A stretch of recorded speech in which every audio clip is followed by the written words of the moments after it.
So now that we know that Europa Universalis 5 is going to start on the 1st of April 1337, right after the Ottomans take over Nicomedia, and just a few days before the start of the 100 Years' War between the French and the English, I think it's also high time that we talk about the greatest powers that will be around in 1337, as well as the historical premise for these great powers, what kind of strength we can expect from them, and what kind of flavor we can expect from them when it comes to Europa Universalis 5 as a whole. Before we start with all that though, make sure you leave a like on this video and don't forget to subscribe if you enjoy this type of content. I plan on making a lot more EU4/EU5 videos in the nearby future. And I also want to point out that something big is about to happen, guys. Something very big is about to happen. I cannot say what, but it's massive. So keep your eyes peeled because it's coming very, very fast. Also, we have confirmation from Johan himself again in the comment section for the Tinto Talks forums that this week and the next 3 weeks we're gonna get dev diaries dedicated to the economic system for EU5. So towards the end of this video, we're also going to be discussing the 7th Tinto Talk, which is dedicated to the economic sliders and a little bit around those particular topics, including trade and so on. Albeit the trade bit is not necessarily in this dev diary, it's in the comment section that we're going to be looking at afterwards as well. And yes, in case you're wondering, this is one of the early artworks also from Europa Universalis 5. I assume this is going to be one of the loading screens for the game, and it depicts one of the colonies that you will be able to establish in the new world. And again, confirmed, colonies are not going to be like EU4, they're going to be like EU3, whereas reaching a certain population is going to be a little bit more fluid, and once that population is reached, you will have complete dominion over the new world province, unless you choose to give it away to one of your colonial countries, or charters as they're called in EU5 apparently. And one more important thing we need to mention is that Johan basically confirmed this is EU5. Old Sealand baited him by saying, you keep mentioning gold, what happened to ducats? And then he says, same stuff, I just call it gold, as that's what it has been called in the code since the first alpha of EU1. How many, this is like the third, fourth time in which he basically confirms that this is EU5. They might as well just say it, man. Like, everybody knows it's EU5. He even confirms now in a couple of previous posts before, just say it's EU5. We all know it. You literally hired all the modding teams from Mayo and Taxes, from Flavor Universalis, etc. to work on EU5, Project Caesar. Why you didn't hire teams of modders from other games and just EU4? Huh? Now, obviously, I'm going to be using the extended timeline mod for EU4 in order to show you guys the great powers of Europa Universalis 5. And I want to start with some of the more interesting bits here, the White and the Blue Horde. Now, who are the White and the Blue Horde, and why exactly am I starting as these? Well, from a historical point of view, the White and the Blue Horde did not actually exist as their own countries. It was only one nation, namely the Golden Horde, and it was called the Golden Horde. Well, there's two reasons why people say that it was called the Golden Horde. First reason is because the yellow that they had around the yurts when they were going to war, and the second reason is from the Slavic sources, which named the Golden Horde super rich, and because they had so much gold, which was golden, right? They called them the Golden Horde because it was the richest of the hordes, at least from their perspective. Anyway, the Golden Horde was the actual country that existed historically, and then it was divided in two separate bits, the White and the Blue Horde, signifying the left wing and the right wing, each with their own individual armies, which of course belong to the same Khan. Remember that after the massive Mongol Empire divided, it was basically split into four parts. You have the Yuan, which was theoretically the biggest of all the Khans. He was the actual Khan of Khans. And then you had the Chagatai Horde, you had the Ilkhanate, and you had the Golden Horde. Now, as time progressed, and because of medieval politics, of course, these hordes got smaller and smaller because, as with new generations, the multiple brothers wanted to split the hordes amongst each other, and in some cases, some of them came out victorious and kept the entirety of the horde for themselves. In some other cases, it did lead down to division, which eventually led to the destruction of these hordes. Now, of course, the White Horde is the one that's going to be the most predominant in Europe at the start of the campaign. It is extremely powerful, and one thing that's actually really important to note about the White Horde is that despite in this extended timeline, all of the White Horde being shown as Sunni, that is not historical whatsoever. So the leader of the White Horde converted the horde to Islam in 1313. That is literally 24 years before the start of the campaign. So in 24 24 years, it's basically impossible to convert the entire nation to your newly prophesized religion. Now, Özbek Khan, as he was actually known, is in fact the longest reigning leader of the Golden Horde as a whole, and he did very swiftly convert the nation to Islam. He built the first mosque in Crimea, and then afterwards just kept on building mosques after mosque. He got great relations with the Mamluks. One of his daughters actually married the Mamluk Sultan, which was the one in charge of the country. Remember that at the time, the Mamluks, which started off as slave soldiers, basically couped and made the Caliph, the Ayyubid Caliph, which was nominally still in charge of the country, just a puppet. It was kind of like the shogunate system over the emperor in Japan, basically. In any case, the Sultan of the Mamluks, Al-Nasir, did marry the daughter of Özbek, but funnily enough, he thought that it's not the actual daughter of the Khan, and he divorced her and married somebody else. Eventually, the Khan did hear of this, but then Muhammad said that she passed away, even though she didn't, and the Khan was just like, okay, fine, fair enough. And sadly, that lady would live up for a few more years without anybody actually finding out anybody from the White Horde finding out what happened to her. That's aside the point. I don't even know why I talked about that. My opinion is that EU5 should simulate this religious strife, because according to historical documents, the process of converting from the various animist and Buddhist faiths that the White Horde initially had to Islam was not that easy. It took more than 24 years. It took roughly 100 years for everybody here to be fully converted to Islam. And even afterwards, a lot of the areas, especially around this bit here in Astrakhan, were still following some different faiths of Buddhism, different versions of Buddhism. The western part of the Golden Horde, the Blue Horde, was still predominantly Tengri, but at the same time as the eastern part did convert to Islam eventually. This should by far be the strongest nation in Europe, because considering the feudal system that Europe had at the time, the White Horde did not have the same feudal system, and it could rely on significantly more units than any European kingdom could muster at the time. And speaking of, Johan actually said that the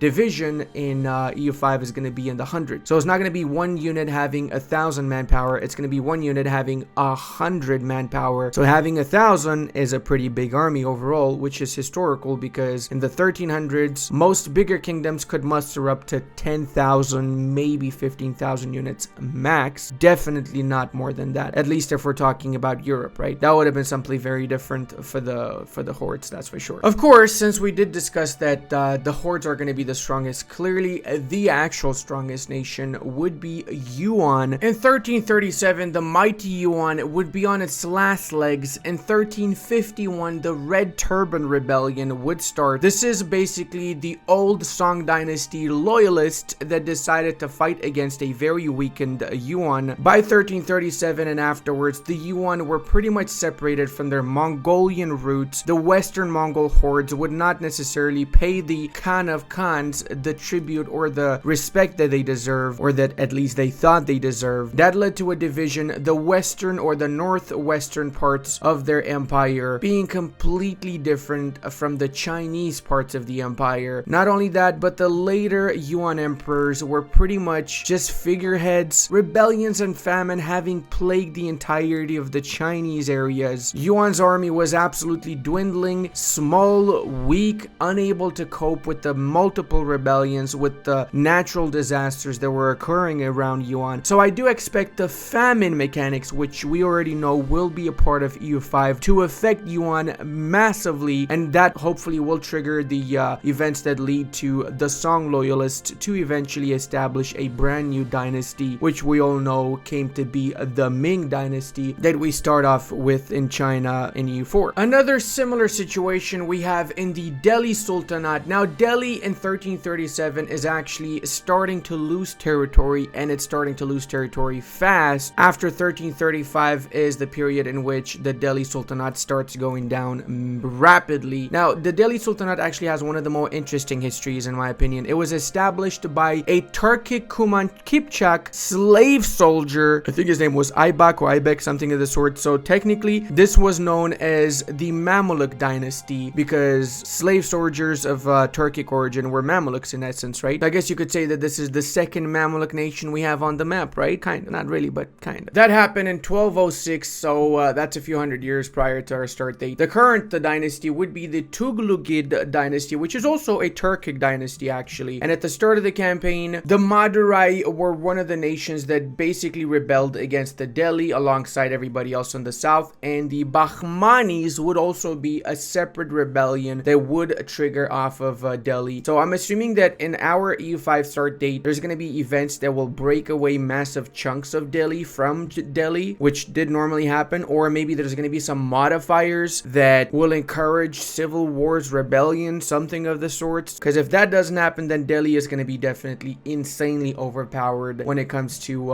its holdings in the Indian subcontinent. Moving a little bit back towards the European continent, the Mamluk Sultanate of slave soldiers definitely are going to be one of the great powers in 1337. They hold vast lands all around the area, but you have to remember that nominally the Ayyubids were still technically in charge, and the Ayyubid Caliph was still in Cairo. So I'm not sure what kind of mechanic we're gonna have that suggests a separation between those that actually own the title of a specific area and those that actually control that area, but we do know from the comment section and from the dev diaries from Tinto Talk that there's going to be some mechanic to illustrate that. So I'm assuming Mamluks is going to be one of the nations that will benefit from that mechanic. Right next to the Mamluks, we also have the Jalayirids. Now, some of you probably know about this nation. What you don't know about it is that it was established in 1335. In the 1330s, due to the Black Death, the mighty Ilkhanate Khan died and all of his sons died as well. So the plague destroyed essentially the Ilkhanate, fracturing it into multiple little nations here, one of which is the Jalayirids, which survived for 50 years until the Timur the Great, and lame, some would call his enemies, mostly called him lame, selfish, gregarious, and a EU4 virgin, but that's aside from the point. He conquered the Jalayirids and established the Timurid Empire as we know it, which would last up for quite a few years afterwards, eventually even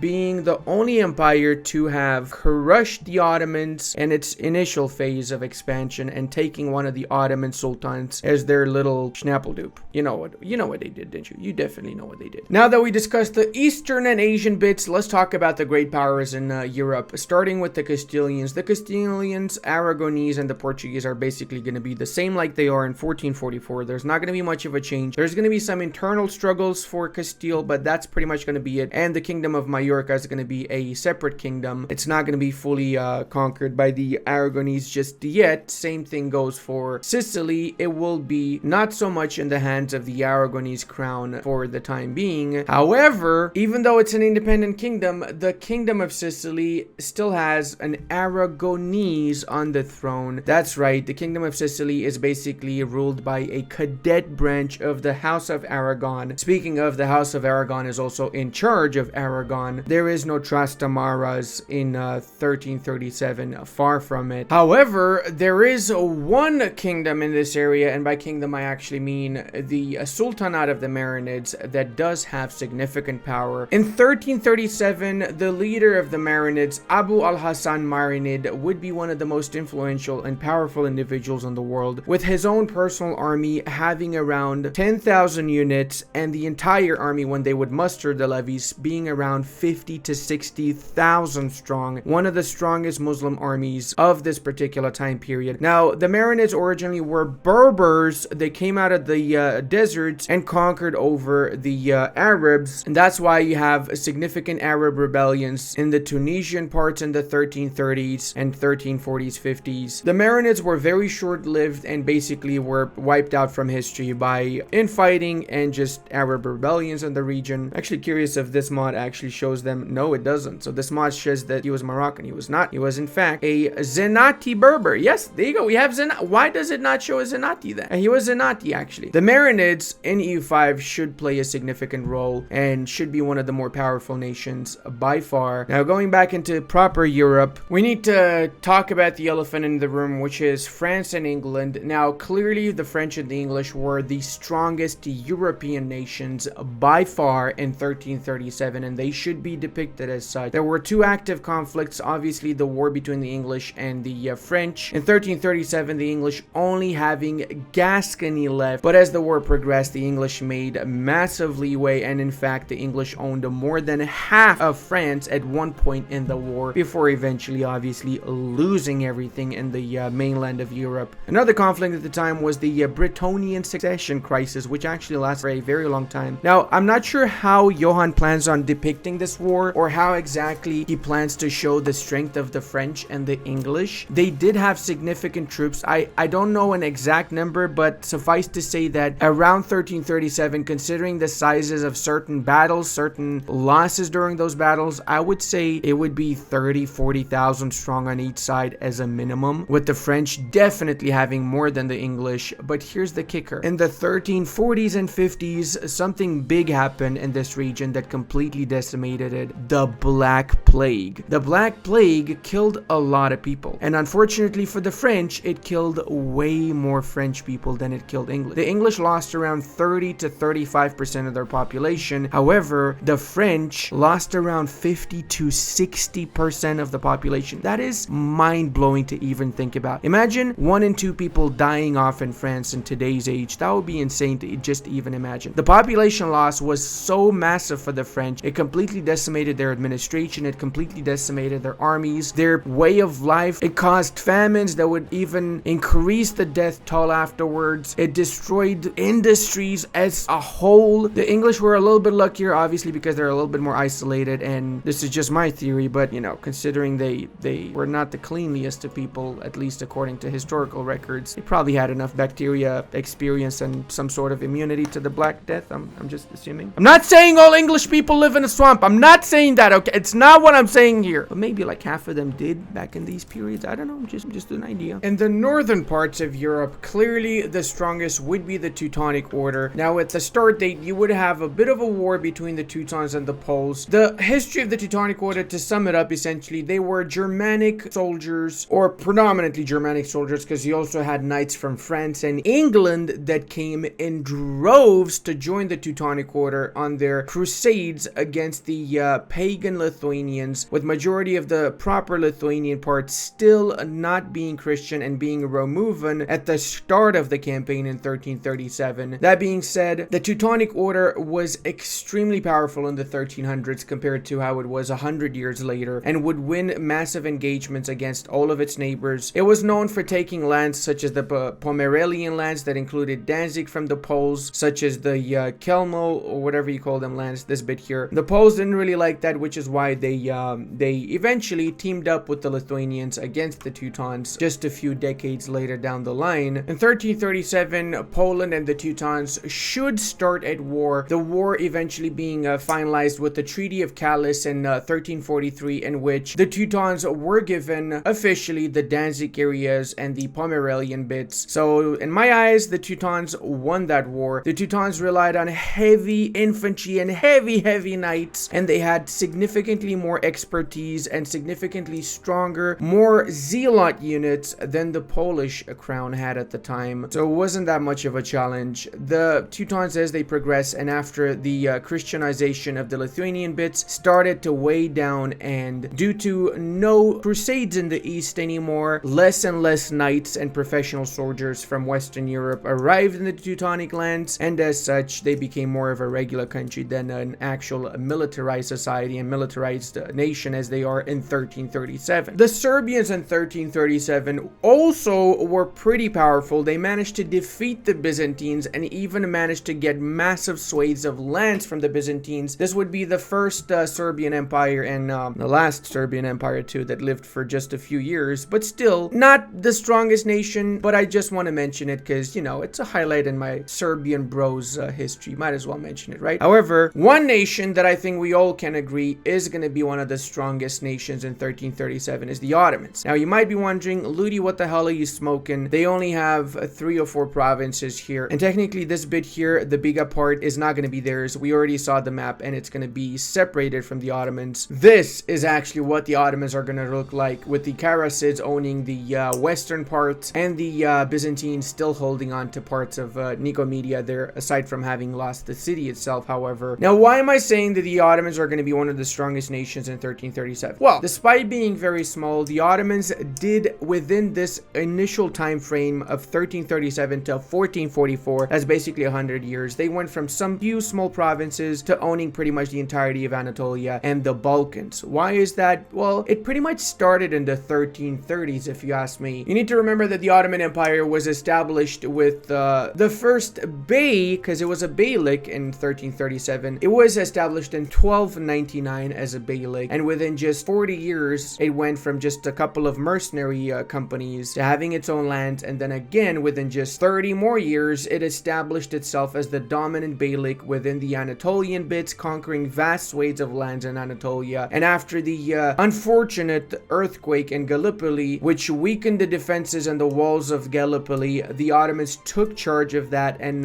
took advantage of it, really, and they seized Gallipoli, making Gallipoli the first Ottoman holding in the Balkans, from which they managed to quickly overrun the Byzantine countryside. The Byzantines were unable to maintain control over those areas because of the wars that they had recently lost against their neighbors, because of the plague that decimated its empire in the 1340s, 1330s, 1350s, and because of just massive bureaucratic and administrative issues that they had. But that being said, the Ottomans had something that the Byzantines didn't have and most other nations around didn't have. They had a fearless leader, Orhan Ghazi, Ghazi being like warrior or something of the sort, and they had a lot of cheap soldiers. They had a massive amount of young men that had nothing to lose and everything to gain from warfare. So I expect the Ottomans to have a lot more troops compared to the size of their nation, and some unique systems that allow them to expand really quick and basically have super cheap units compared to the Byzantines, which would have a lot less units and a lot more expensive units compared to the Ottomans. I'm not sure how Paradox is going to implement this, but I'm pretty sure the Ottomans are going to be insanely fun to play as and really, really powerful. That would be, after all, very historic. Now that we talked about the great powers in 1337 and how exactly they're going to be portrayed in EU5, let's talk about the new Tinto talks that I explained earlier that I was mentioning earlier in the video, because we have the first insight into the economic system of EU5 and how exactly it's going to be playing out. We don't have too much information, but we have some really, really important stuff. So for example, Johan mentions that every month, so monthly, you're going to get a running income and expense that needs to be balanced. So if your balance is positive, your gold increases, or your balance is negative, your gold decreases, just like in EU4. And you can use the gold to invest in other things. We already know that we're going to use gold for buildings. We might be able to use gold for certain interactions that in EU4 we use mana points for. We're not going to have mana points in EU5. That is confirmed by Johan himself. So clearly we need to use something else for those interactions, and it's probably going to be gold or maybe some type of influence point. With balancing income and expenses, of course, there are sliders, which I'll show you in a couple of seconds. If we start with income, you have trade related income, which is a system we're delving into in early May, as well as diplomatically related income. You also gain gold from provinces, not locations, that sell surplus food they cannot store in their local market. Neither of these you directly control with any sliders though. So we already know that food's going to be a big resource in EU5, and now we know that having extra food production in your provinces is going to automatically produce income by that food being sold to an imaginary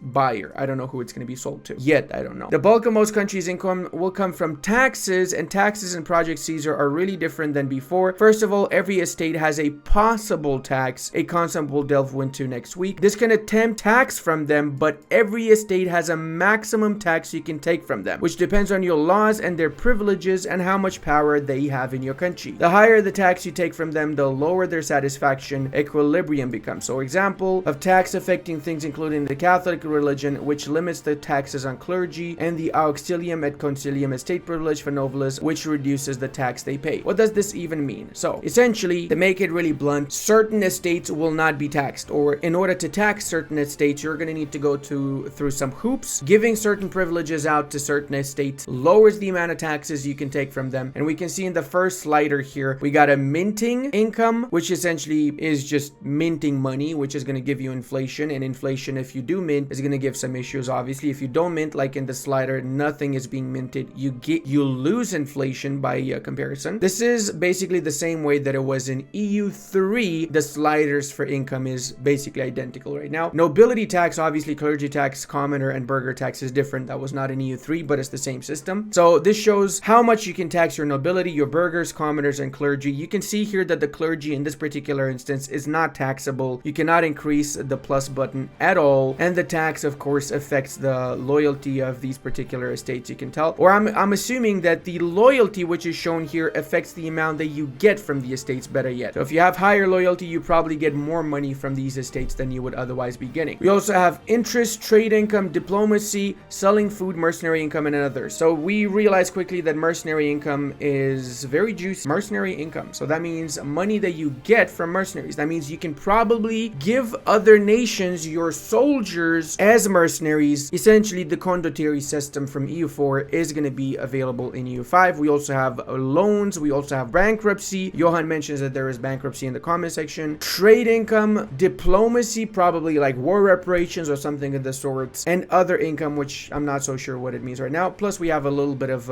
income from selling food, excess food in your provinces. Expenses, on the other hand, we do all love gaining money, but sadly, we also have to spend it. And whilst we can reduce some of the spending, we cannot completely avoid it all. First of all, we have the cost of port. This is something that is directly correlated to the economic base of your country. And if you spend less gold than expected, your legitimacy or equivalent applicable government power will decrease over time. And the more you spend, the more legitimacy can increase. There are advances, laws, and other things that can be impacted that impact how much you need to spend here as well. So you can see here, this is the screen. Cost of court is pretty expensive. It gives you legitimacy in exchange for now. At least that's all we know right now, right? The army maintenance is here. Fort, navy maintenance, cost of colonies, culture, stability, and we also have paying interest, trade expense, diplomacy, buying food. So provinces that don't have enough food to meet the demands will get their food by purchasing it. So you lose money if you don't have enough farms in your provinces. Essentially, that's what that means. Hiring mercenaries and exploration cost as well. Can we also note that fort maintenance is at minus 27? I'm going to assume right there that what this means is that every single province is going to have a fort, just like EU4 had at launch, just like EU3 has as a game, just like Mayo and Taxes has, one of the mods which has heavily influenced the development of EU5. As we all know, big chunk of the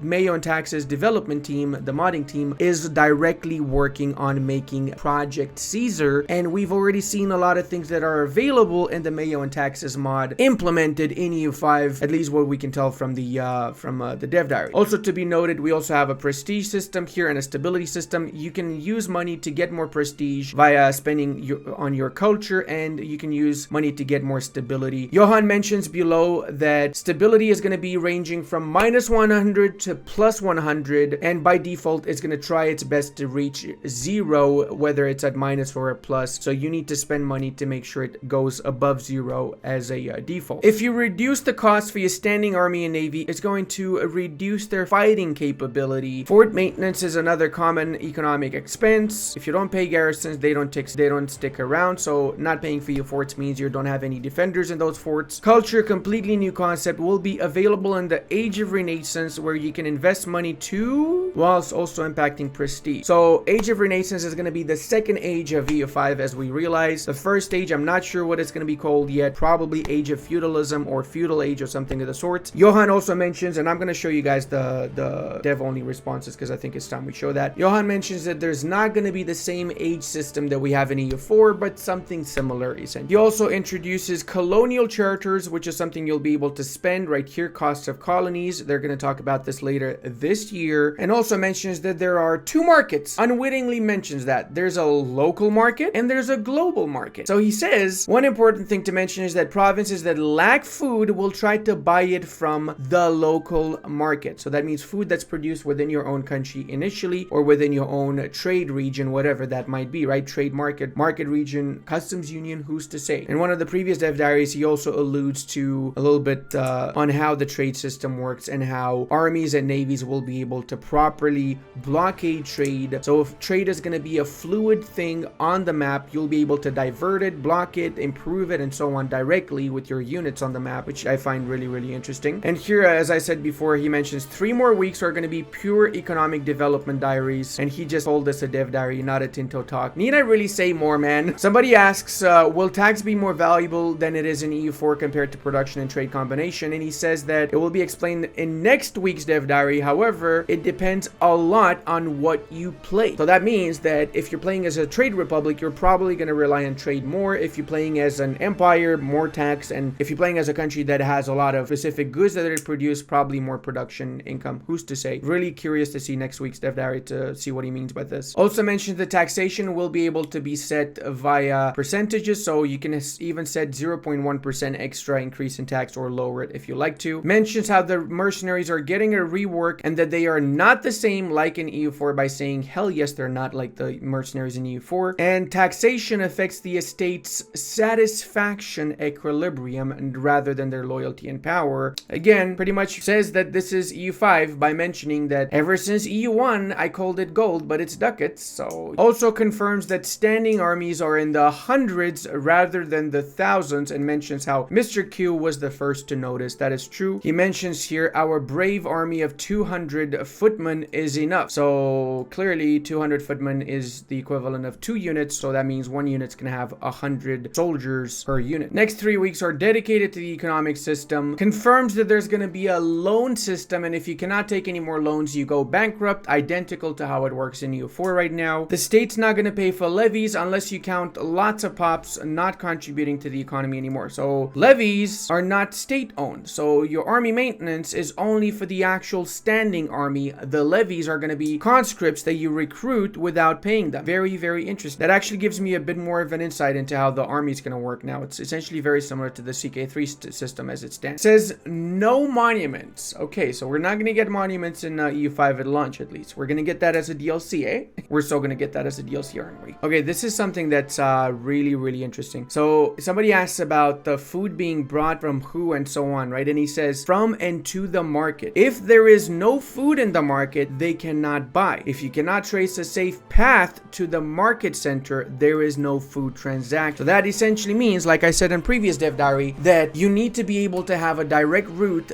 between your market center and your different provinces. If that route is cut, you will not be able to buy from that market center, and if that market center doesn't have that specific good available, then you will not be able to purchase it for the province, and that might lead to famine and destruction of your population as consequence. He also confirms that we're going to have condottieri system where we send off some of our soldiers as mercenaries to other countries. Confirms that there's going to be levies as units that you can basically just click a button and everybody starts coming over as levies, and then you have the standing army, and he says that at the start almost everyone has a pitiful army.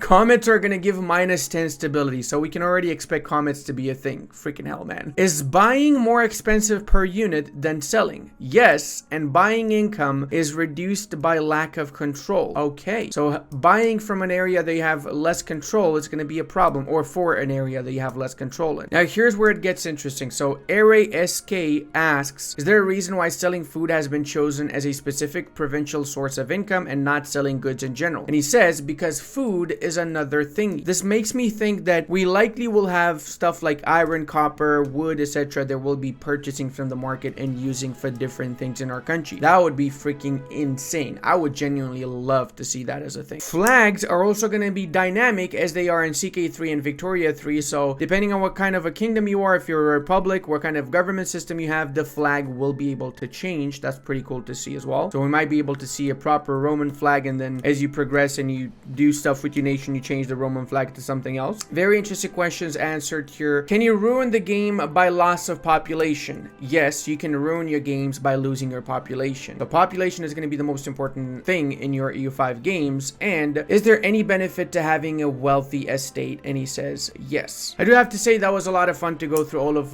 Johan's comments and to just see how his mind works when it comes to developing this game. I hope you guys enjoyed the video. I've got more EU5 videos in the description below if you like to watch them. Check out this awesome video. Until the next time. And I want to give a massive thank you to all of my patrons, channel members, and Twitch subscribers. I would not be able to do this without all your support.